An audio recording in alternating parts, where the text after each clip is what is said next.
Esto es Agro y Mercados, el podcast semanal de la corredora Graci. Desde el Departamento de Análisis, Ariel Tejera y Juan Manuel Huerti te invitan a pensar los mercados y evaluar estrategias junto a los principales referentes del rubro. Muy buenos días a todos, bienvenidos a un nuevo episodio de Agro y Mercados, el podcast semanal de la corredora Graci, como siempre quien te habla Ariel Tejera y me acompaña Juan Manuel Huerti. ¿Cómo estamos, Juan? Hola Ariel, buen día, ¿cómo andás? Acá, medio sacudidos después de lo que fue esta semanita. La verdad que entre el mercado cambiario, la economía argentina y la lluvia y tormenta que estuvimos, te sacudió todo. Bueno, la verdad que sí, así que bueno, buen momento para parar un poco la pelota y imponer un poco sobre lo que Sí, pasó en la y ver semana, qué ¿no? nos dejó la semana. Tal cual, y bueno, y como siempre, bueno, primero vamos a estar analizando algunos datos que entendemos que fueron bastante relevantes y que tenemos que tener en el radar. Y bueno, también vamos a contar con un invitado muy especial, alguien que ya nos ha estado acompañando en alguna otra edición. Vamos a viajar a Córdoba. Así es, tal cual.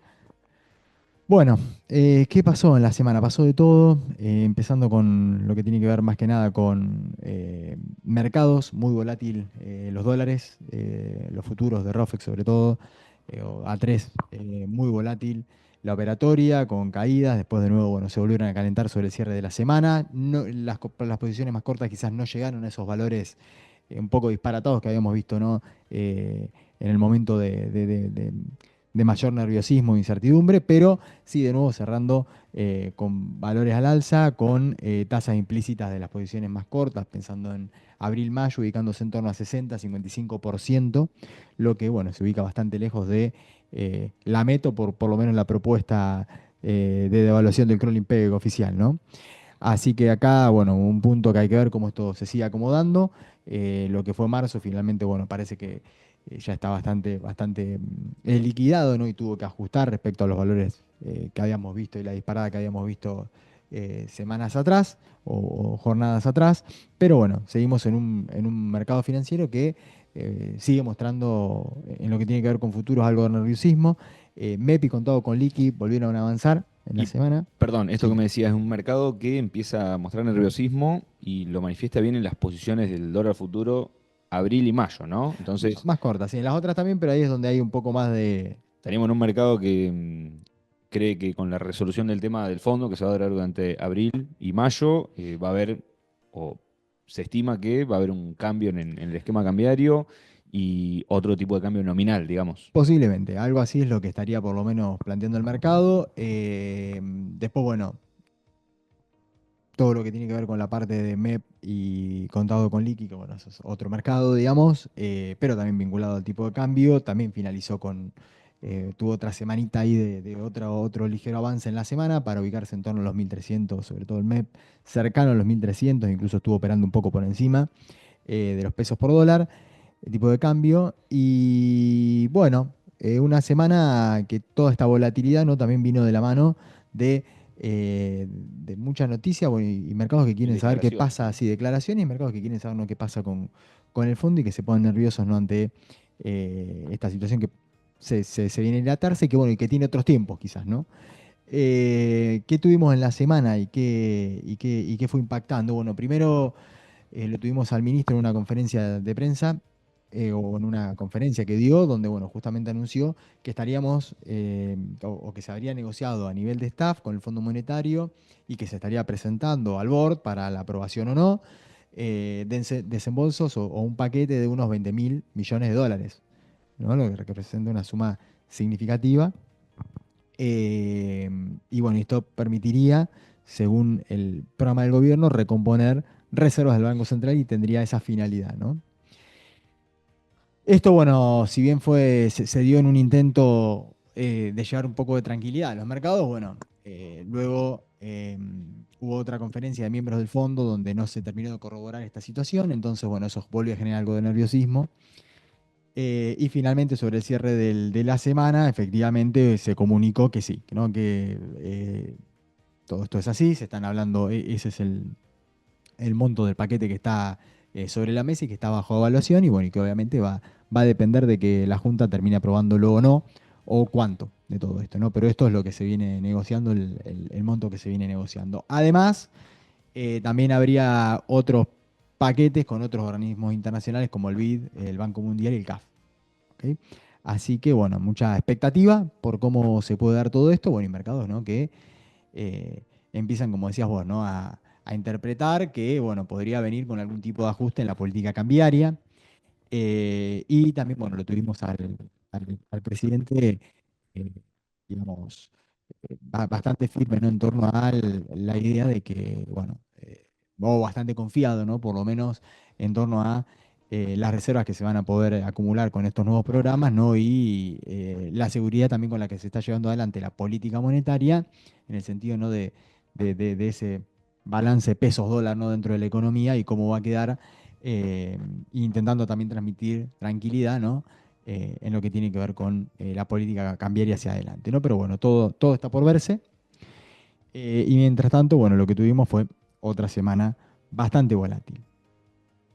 Otro de los temas, bueno, relevantes de la semana y que captó mucho la atención, bueno, fue la nueva licitación que tuvo el Tesoro y que, bueno, entre los principales instrumentos o gran parte del foco estuvo puesta, ¿no? En la licitación de nuevos títulos de la Link, en este contexto donde el gobierno intenta, bueno, dar señales de, miren, les doy títulos de la Link,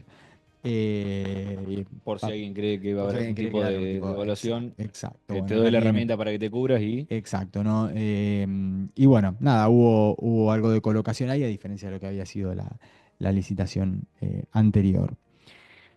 Bueno, esto es lo que tiene más que nada que ver con los mercados Bueno, financieros y bueno, y ya pasando a lo que es, bueno, un datito más vinculado a los futuros. Cuando todo esto, bueno, se dispara, hace un par de, cuando comenzó, ¿no? Toda esta volatilidad en los mercados cambiarios, habíamos visto tasas implícitas de futuros de dólar muy calientes y bueno, y permitían armar algunas condiciones de algunos negocios en peso, forward y demás, o intentar capturar esa tasa que luego se acomoda un poco a la baja. Y bueno, en estos momentos de volatilidad no se recomienda estar también atentos a cómo puede evolucionar toda esta situación, porque a lo mejor de nuevo, en este contexto de nerviosismo, tenemos alguna otra jornada de volatilidad y de tasas que se vuelvan a calentar un poco más y permitan no cerrar algún tipo de negocio o capturarlas de alguna manera, ¿no? Para aquellos que creen que el mercado no tenga motivos para subir tanto el tipo de cambio futuro.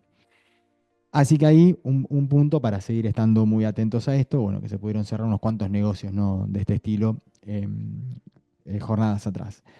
Por otra parte, y bueno, y ya pasando los precios a los mercados internacionales, Chicago tuvimos la soja ganando algo de terreno en la semana, un poco de terreno, el maíz cayendo cerca de 2% y el trigo también con retrocesos próximos a 5%. Como dato, el aceite apuntó subas de 7% en la semana. Creo que esto es un dato bastante relevante y sobre todo, bueno, pensando en el rol de Argentina en el mundo, ¿no? Y nuestras sí, y exportaciones. mucho por definirse y mucho rumor con el tema biocombustible en Estados Unidos, ¿no? Exacto, exacto. Y el uso de Entonces, aceite que podría eventualmente estar aumentando. exacto. Así que bueno, ahí recuperación de precio del aceite. Y bueno, y acá un mercado local que creo que, bueno, el foco puesto sobre todo, más allá de toda la cuestión climática que tuvimos y bueno, que ahora habrá que evaluar las pérdidas y lo que efectivamente pasó, sobre todo por zona núcleo, donde vimos que cayó algo de granizo, donde vimos que hubo bastante temporal, Sí, fotos de los vientos en algunos algunos maíces lugares. caídos y demás. Hay que ver cuál termina siendo el saldo de lo que nos dejó esta última tormenta.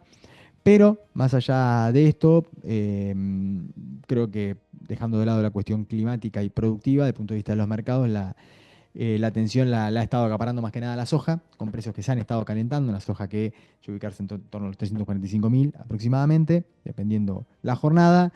Y bueno, y esto explicado por diversos factores, un poco lo que comentábamos más bien a nivel externo, pero más que nada por cuestiones locales, esta lluvia que llega, que, digamos llega a especular con la posibilidad de que se dilate un poco la generalización de la cosecha, necesidades de los compradores también, y bueno, y todo esto no haciendo un combo que le dio un veranito a los precios de la soja, así que como para tener obviamente no el contado con liqui también calentándose y apuntalando un Sí, y poco. mejorando un poquito lo que es el dólar blend, ¿no? Exacto. Así que bueno, una conjunción de factores que hizo que el precio de la soja disponible se calentara un poco, atentos a esta situación. La posibilidad, bueno, de cerrar, también, bueno, esto hizo que se ampliara el diferencial de precios entre los precios de la soja con los que son los precios a cosecha. de la nueva campaña. Así que, bueno, nada, hay oportunidades para tener en cuenta y aprovechar en el mercado en momentos donde, bueno, veíamos que la soja venía bastante tranquila, ¿no? Y bueno, por último, para pasar a lo que es, o para cerrar el panorama productivo local, decimos, ¿no? Hay que ver qué pasó con toda esta tormenta y cómo puede haber impactado o no, y de qué manera. Y bueno, de cara ya a lo que tiene que ver con la cosecha de soja recién iniciada en algunas zonas muy puntuales, hay que esperar para empezar a ver números más concretos, y un maíz que estaría avanzando en torno a un 20% del área ya habría sido cosechada en una campaña que, a pesar de las lluvias y la situación climática, viene bastante bien, ¿no? En términos históricos. Sí, sí, tal cual. Esos son los números a nivel nacional, donde todavía no habría un porcentaje de cosecha de soja. Sí, algunos inicios en algunas regiones puntuales. Y bueno, 20% de avance de trilla de maíz. Pero bueno, de esto vamos a hablar un poco con el invitado, focalizado más en la región Córdoba y norte del país, ¿sí? Te completo, Ari, un dato del panorama internacional, del devenir de los precios en Chicago Ajá. esta semana y sobre todo que decías pérdidas para el maíz. Un mercado que ya empezó a descontar lo que es el informe de perspectivas de siembra, de intención de siembra para la nueva campaña de Estados Unidos, ¿no? Ujú. Reporte que va a salir el día lunes, estamos hablando del informe trimestral del USDA, correspondiente al mes de marzo, y bueno, va a ser publicado el día lunes 31 a las 13 horas, Argentina, y nos va a estar actualizando datos de intención de siembra para la campaña 25-26 de Norteamérica y recuento de stock físicos al 1 de marzo. Sobre el primero, digamos, nos va a permitir ir estimando, proyectando producción y oferta de cara a lo que es el ciclo nuevo. Y sobre el segundo, digamos, significa una manera de ir conociendo el comportamiento de la demanda del presente ciclo y poder también reajustar lo que es proyecciones de stock finales para lo que es el ciclo actual, ¿no? El 24-25, stocks que pasan a ser los iniciales de la nueva campaña. Entonces, de alguna manera podemos ir recalculando hojas de balance, ¿no? Para el ciclo actual y el que viene. Un poco lo que se espera o digamos, las expectativas del mercado, y que decíamos los precios ya estuvieron reflejando esta semana. Soja se consolida lo que es las perspectivas conocidas en el foro de Luzda de febrero, donde se comenzó a delinear una campaña donde ya caería un poquito el área sembrada con soja, en torno a 1.300.000 hectáreas, y esto con respecto al año pasado, ¿no? Y respecto de los stocks físicos, en soja se está esperando una leve recuperación interanual si uno lo compara con el mismo informe de marzo del 2024. Es decir, en el mismo corte temporal de marzo, estamos en un año en Estados Unidos donde habría un poquito más de soja dando vuelta. Y maíz, lógicamente, mucha superficie que dejaría de sembrarse con soja pasaría a maíz en un mercado que está esperando un incremento de 1.500.000 hectáreas contra lo que fue la campaña pasada. Y en cuanto a mercadería física actual, se estaría esperando un nivel apenas inferior en términos interanuales, en parte explicado por el buen desempeño de la demanda que se estuvo dando en Estados Unidos para el maíz actualmente. Bueno, Ari, justo en el día de ayer hubo una revisión de todo lo que es el escenario productivo en provincia de Córdoba, y hay algunas novedades interesantes, sobre todo en lo que es referido a mejorías en proyecciones de rindes y un cultivo que en particular tuvo un desempeño notable en este ciclo. Así que de todo esto y un poco más también vamos a conversar con Gonzalo Augusto, economista en la Bolsa de Cereales de Córdoba, analista de mercados agropecuarios y una persona siempre muy dispuesta a atendernos y compartirnos toda esta info. Gonzalo, ¿cómo estás? Hola, ¿cómo estás, Juan? ¿Cómo estás, Ariel? ¿Cómo estás, Gonzalo? Muchas gracias por estar de nuevo acá con nosotros. Bueno, Gonzalo, si te parece, ¿crees que arranquemos por todo lo que publicaron el día de ayer? Que bueno, me parece una revisión bastante completa de cómo viene todo el panorama de producción estrictamente en la provincia de Córdoba, digamos. Bueno, tal cual como vos decís, Juan, ayer publicamos el nuevo informe de estimaciones agrícolas para la campaña en curso 2024-2025. Y bueno, la noticia acá es positiva en el hecho de que tuvimos unas lluvias abundantes en marzo y eso la verdad que generó un mejoramiento en los cultivos, principalmente los cultivos tardíos. Por ejemplo, la soja está en periodo crítico, la soja tardía, el maíz tardío también, entonces le vienen muy bien estas lluvias y eso hizo que mejoráramos nuestra estimación de rendimiento, lo que es soja, maíz, maní, sorgo, girasol. La verdad que mejoraron mucho los rendimientos esperados y también ya estamos en plena cosecha, si bien la lluvia nos viene favoreciendo, esperemos también que ahora en breve, bueno, ya corte, se empiece a secar un poco el clima para que la cosecha tome dinamismo. Entonces, en este escenario estamos hablando de una soja con un rinde promedio en Córdoba de unos 31 quintales, que está más o menos en línea con el promedio, unas 14 millones de toneladas, un gran incremento respecto a lo que veníamos viendo. Y bueno, en maíz, ahí donde tenemos una caída importante, pero estaríamos en unas 16 millones de toneladas y la caída obedece más, como lo hemos hablado en otros momentos y se ha comentado mucho el tema de la chicharrita, que hizo que se recortara muy fuerte el área sembrada de maíz, principalmente en Córdoba, norte de Córdoba, un 30%, y hoy estamos hablando de un rinde promedio de unos 80 quintales y una producción en torno a los 16 millones de toneladas. Y déjame cerrar esta parte con el tema del girasol, que es muy Ujú. importante, donde en Córdoba vamos a estar en una producción de casi 290.000 toneladas, que es el triple del promedio que se cultiva en Córdoba, y esto es porque tuvimos una gran área sembrada, muchos productores que dijeron, bueno, no siembro maíz, me voy para el girasol. Si ustedes recorren la provincia, me ha tocado en enero, febrero recorrerla y ver lotes de girasol en lugares donde no se ve tradicionalmente, lo que es, por ejemplo, el este de la provincia, o incluso en la autopista entre Rosario y Córdoba había muchos lotes de girasol, que no es algo tan normal, y hoy estamos hablando, como decía, de unos 290.000 toneladas, que son un rinde de 26 quintales, y esto también evidencia que el girasol es bien resistente a lo que fue el estrés térmico e hídrico que tuvimos en enero. Entonces la verdad que un cultivo bastante importante para incorporar a la gama de cultivos que tenemos en la provincia.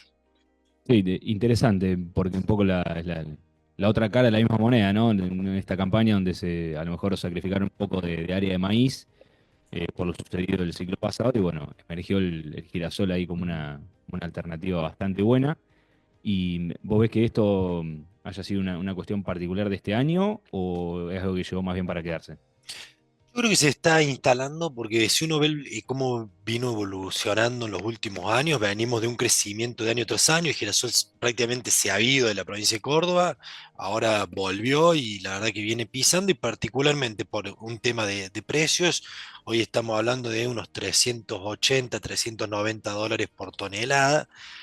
Para que se den una idea, este año tenemos un rinde promedio de unas 26 quintales de girasol contra una soja de 31 quintales. Entonces tenemos un precio que la verdad que es atractivo, que cierran los números.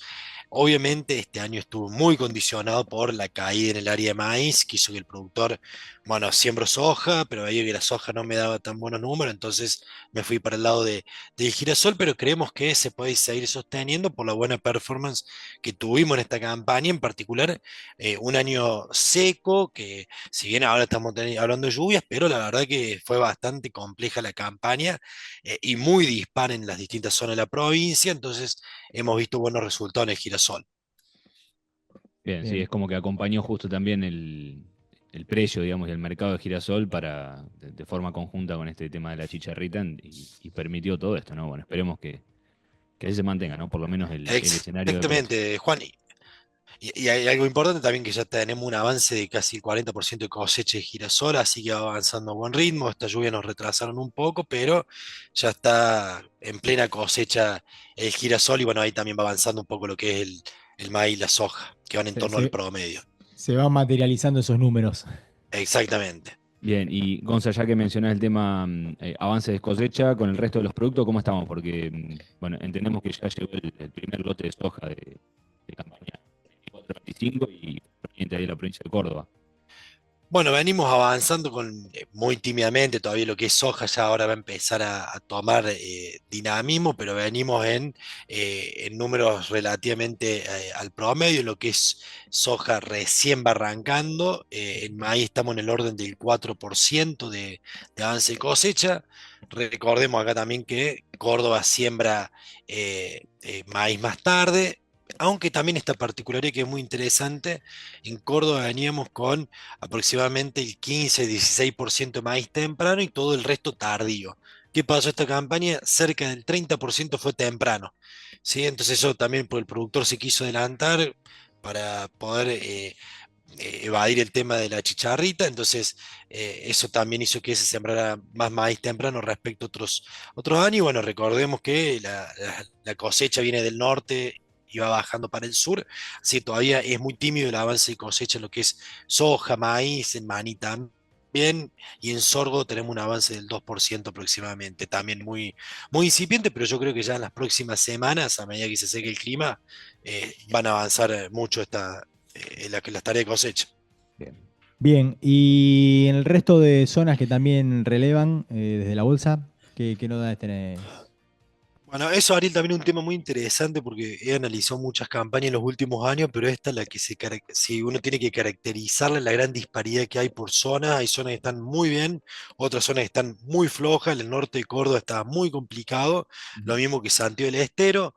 Lluvias tuvimos, pero por ejemplo lo que es Santiago del Estero ya han llegado bastante tarde en soja, para que se den una idea. Estamos hablando de unos 20 quintales de rinde por hectárea, o sea, la verdad que bastante más bajo. En maíz solamente unos 38 quintales por Uh, hectárea.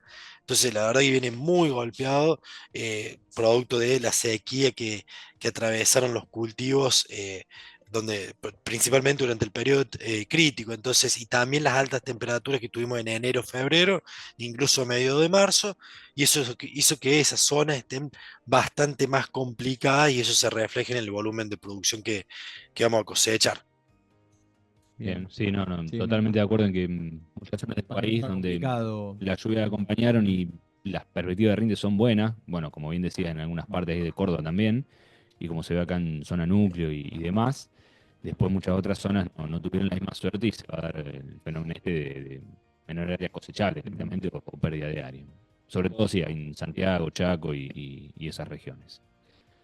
Bueno, Gonzalo, pasando a tema trigo, que nosotros lo venimos mencionando ya y charlando, porque parece como que falta mucho y que tenemos toda la atención puesta en la cosecha ahora de verano, pero cuando uno se descuide un mes y medio o dos, ya vamos a estar arrancando con la siembra de trigo y por ahí está bueno empezar a ver por lo menos el escenario climático o qué perspectivas hay, ¿no? ¿Cómo lo están viendo ustedes? Bueno, acá como lo charlamos, es muy temprano todavía para definir una intención de área. Los productores están enfocados a la cosecha. Aquí en Córdoba también, lo que es una particularidad muy interesante, lo que es trigo.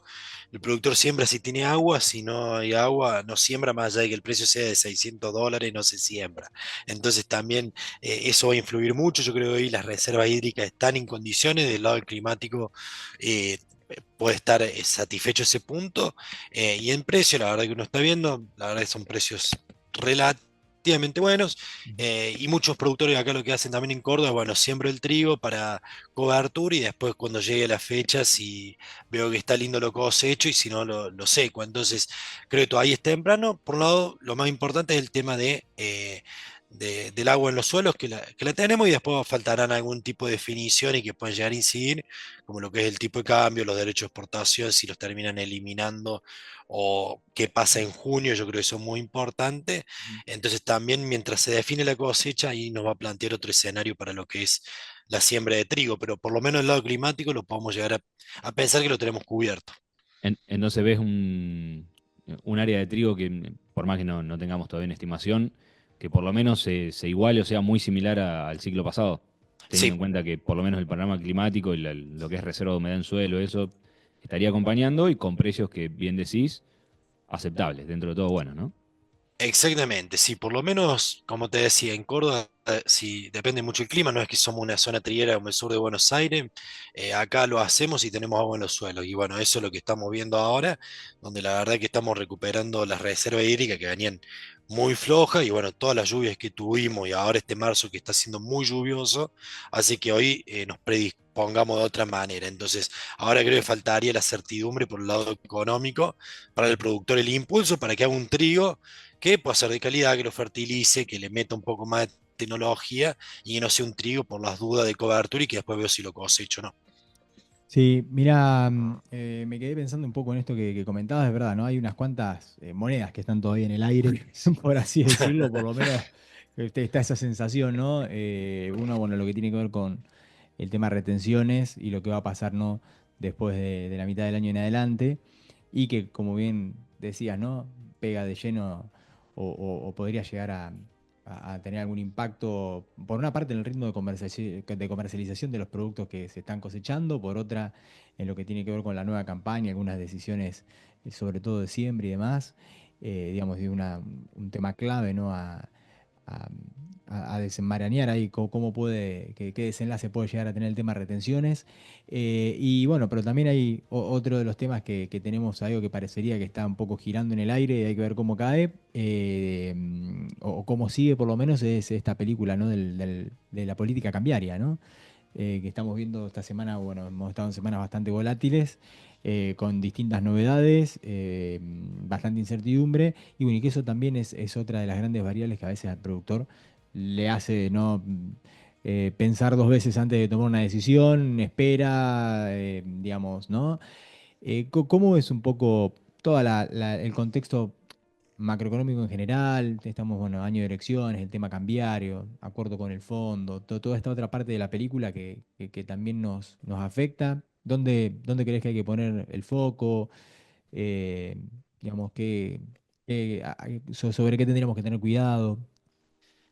Bueno, yo creo que ahí, Ariel, estamos en un momento de definiciones, hay una voracidad también de parte del mercado de anuncios, a ver cuáles son las decisiones que se toman por parte del gobierno, cuáles son los montos. Entonces eso se ve mucho nerviosismo. La verdad que esta semana uno de los mercados futuros de dólares vienen bastante volátiles, entonces eso también te genera que hoy el importador tenga incentivo a aumentar sus importaciones, el exportador a retrasar la liquidación de exportación. Entonces la verdad que es un momento donde todo el mundo está expectante. O sea, si hoy tengo la producción, principalmente el productor está vendiendo maíz, se guarda la soja y veo qué pasa con tipo de cambio de derecho de exportación, me resguardo en eso. Ujú. Más allá de que, a modo personal, creo que el tipo de cambios se va a mantener y el gobierno no lo va a devaluar por lo menos hasta las elecciones, pero bueno, el productor busca ese resguardo y hoy se ve en la comercialización, el precio de la soja ya superó los 340.000 pesos por tonelada, que es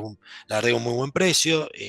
Uno cuando lo ve con los resultados económicos ahí me permite cerrar los números, pero si vos tenés esa incertidumbre en el tipo de cambio, eh, te da incentivo a decir, bueno, lo guardo y espero que que pueda llegar a subir un poco más el tipo de cambio tratando de capturar mejores precios, porque sí, y que es la única forma, porque uno cuando ve el escenario internacional, ves que Brasil, che, ¿cómo viene con la cosecha? Ya avanzó con el 76% el área, 10 puntos porcentuales por encima del año anterior. Ujú. Sí, tiene lluvia, están demorando llegar a los puertos, pero van a tener una cosecha récord. Nosotros vamos a tener una cosecha, la verdad que bastante buena. Entonces no tenemos incentivos a tener buenos precios. Encima nos vamos a empalmar y juntar con esta cosecha, toda la soja que viene del carry pasado. Entonces yo creo que hay una situación compleja y que obviamente uno también está expectante y la incertidumbre hace que uno no pueda tomar a veces decisiones certeras, producto de un contexto que está bastante influenciado por mucha información y que, bueno, a veces es difícil tomar una decisión y para el productor en particular, que tiene que estar en mil frentes, sumarle esto más, la verdad que es bastante complejo. Y la incertidumbre de lo que pueda llegar a pasar en junio con el tema de los derechos de exportación, que también creo que no los van a volver a subir al 33%, que incluso luego pueden seguir bajando. Pero bueno, creo que es una situación bastante compleja y que vamos a seguir así hasta pronto no se defina cuánto es finalmente el desembolso del FMI, cuánto va a ser, cuándo, etcétera, y que eso permita descomprimir un poco el riesgo país, calmar las expectativas devaluatorias. Pero bueno, mientras tanto, uno tiene que cerrar los ojos y esperar que pase esta turbulencia. Sí, Si sí. uno ve estos días, un día, el lunes subían los dólares futuros, después bajaban, subían, bajaban. Entonces, la verdad que es más vale abstenerse y esperar a que pase esta turbulencia para eh, tomar unas decisiones más certeras. Particularmente aquel productor que no está 100% metido en esto, que tiene que tomar una decisión un poco más racional y no está metido en el día al día para tratar de ganar una diferencia en el ámbito, por decirlo financiero. Ujú. Gonzalo, ya que mencionabas esto de las retenciones, que el esquema actual estaría vigente hasta el 30 de junio. En ese momento, en lo que es provincia de Córdoba y más para lo que es la zona norte, la siembra de trigo, digo, pensando en la siembra nueva y el momento en que el productor debería hacer la apuesta productiva, ¿no?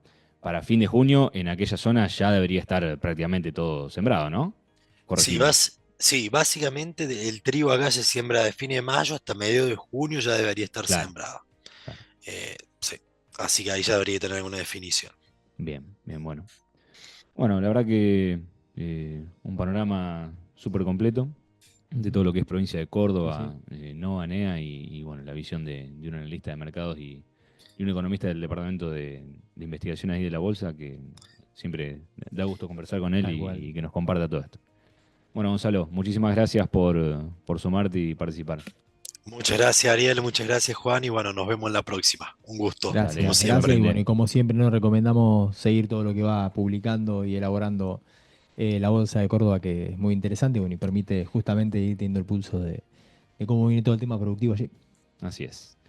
Bueno, Ari, así se nos iba un episodio más de Agromercados. Nos volvemos a encontrar el próximo sábado. Saludos. Saludos, adiós.